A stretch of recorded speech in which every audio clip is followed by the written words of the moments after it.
Après 2 jours de pourparlers, les leaders des groupes armés maliens, signataires des accords de paix d'Alger, ont d'un commun accord décidé de mutualiser leurs forces en créant un poste mixte pour la gestion de la commune d'Aguelhok. Cette rencontre entre les ex-rebelles de la coordination des mouvements de l'Azawad et la plateforme du 14 juin vise à atténuer les tensions, mettre fin aux hostilités que subissent les populations d'Aguelhok.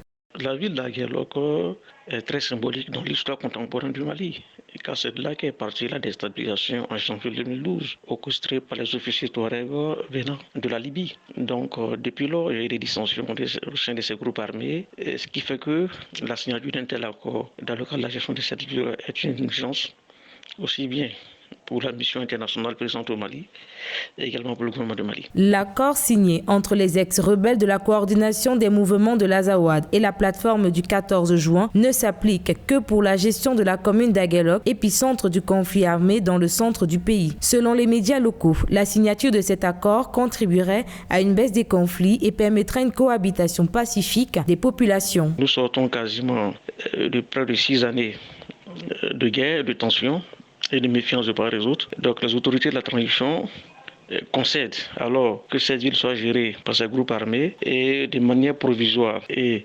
progressive, nous allons arriver à une situation de normalisation où la ville d'Aguelhok sera alors dirigée par un gouverneur nommé par le pouvoir de Bamako en tant que tel.